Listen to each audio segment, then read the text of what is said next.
Isn't this beautiful behind me? I got the charcoal grill, I got beautiful water, I got beaches and things. Okay, it sucks. Alright, hi everybody, it's Zane with Sailing Views. Let me tell you why this view is horrible right now. Um, okay, so, we pulled in the Gulfport Yacht Club and tied off for the night, hooked up to power, charged the batteries, ordered pizza, took showers, everything's great about that. This morning, doing my due diligence, I went down and checked the oil. Wasn't getting any oil. So I'm like, okay, I checked it 2 or 3 times, still got no oil. So I added a gallon. Thinking, okay, maybe I burned that much oil. Big old diesel, big old heavy boat, maybe I burned that much oil. All right, dumped a gallon in there. Still no register on the dipstick. I'm like, what the hell? Dipstick's completely dry, not even remotely moist. I'll wipe it, clean it, stick it in again. Still nothing. So I went and bought more oil. I had a buddy of mine that runs Gulfport, Sam Vasquez. He loaned me his car. So I drove up to the local Car Quest and bought, 3 gallons of oil just to be safe. Just because when I changed the oil, it took like 3.5 gallons of oil to fill the pan. So I'm like, damn, I didn't think it'd use that much, but apparently it did. Well, came back, dumped all that in there, and still no oil. What the hell? I crawled around the engine, looked around, didn't see it leaking anywhere, so I don't know where it was. So I'm like, all right, let's try another gallon. That might be the magic gallon. So here I am, 4.5 gallons in, 4 gallons in roughly, and still no oil. All right, what the hell's going on? So I'm digging around, inspecting everything, and all of a sudden I see oil just kind of dripping out, running down into the bilge. It's not a lot, but a little bit of oil running in the bilge. Well, I'm like, okay, where is that oil coming from? Well, I went down, I crawled around. I realized the dipstick apparently rusted out.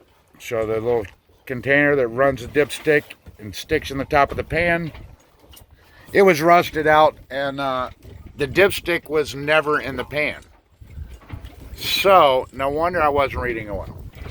So now I've overfilled the engine with multiple gallons of oil, and yeah, so that wasn't a good thing. I kind of figured as soon as I cranked the engine, it'd blow it all out into the bilge, which it didn't happen. It ended up, I blew probably a half a gallon of oil out with the water, and then the engine ran fine. So I let it kind of settle in. I'm like, okay, that's not too bad. So we started motoring. Meanwhile, I'm talking to a buddy of mine who's ghost ship, which you guys have seen him from some of the earlier videos. He's like, no, you need to run at full speed to clear that out because it's on top of the cylinders. So run full speed. That'll blow it out slowly and clean up the engine. Well, I tried that. The engine died. Since then, I haven't been able to get the engine running. Well, I take that back. Flash forward 3 hours later of playing with the engine and trying to make sure the oil's out, cleaning the air intake, cleaning pretty much everything. I got the engine to run. Took a little bit of ether and starting fluid to get it fired off, but I got to run. Well, it ran great for about an hour. So we were like, okay, we're doing good. Let's start motoring to our next destination. Hoping that it would clean itself out, and then it died. And then now I'm really in trouble. I'm not sure if I have an airlock or what, but I've tried to bleed the system. That's not working as well as I thought. And then, so I think I have a minor airlock again. Still got too much oil in the system. And then my batteries are dead. So I'm a triple winner right now, baby. So what I'm doing right now is I have a buddy of mine who's a mechanic, Captain Sparrow. You can find his YouTube channel on SV Reverie. He's driving over from Mobile. He's picked up my car at Mobile Yacht Club. He's going to drive over and try to help me diagnose this and fix things because I'm out of my depth. I'm not going to lie. I am no mechanic, but he's going to drive over here and kind of see if he can get me started. Now, that's all good and well, but I'm like 3 or 4 miles offshore.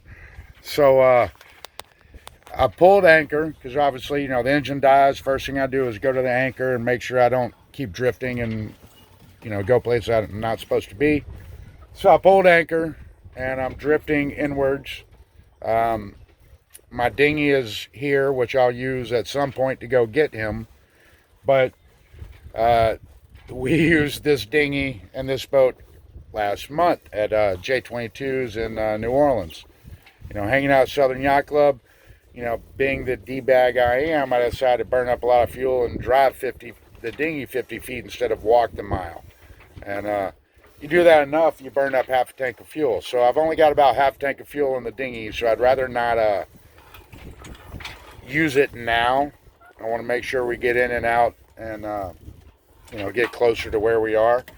So right now I'm kind of cruising with the breeze. The wind was blowing about 15 earlier, now it's down to about 8.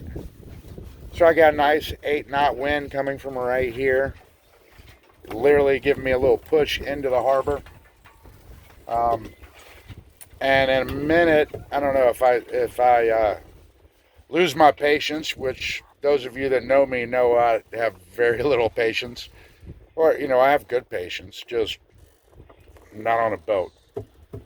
So I'm very tempted to raise a jib, the one jib, and see if we can get in a little closer and actually give me some steerability.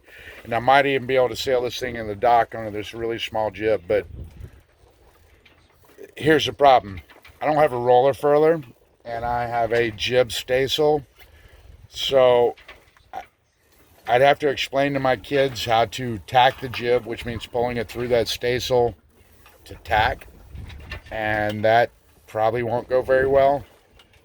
So sailing the boat to the dock won't be very good under the current situation because this boat's a POS and I don't have enough money to get it working right.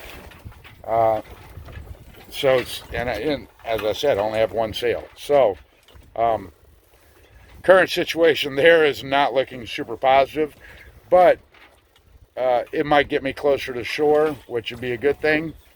And then from there I can dinghy in. So I think that's probably going to be the winning option. And by the way, all our batteries are dead, and my phone is now blinking at me, telling me I'm at like 10%. So I'm going to cut this video where it is. Now you know the situation. I'm totally screwed. Don't forget to like and subscribe. And if you know a mechanic or somebody with a lot of money that wants to help, here we are. Okay, over, out, bye-bye.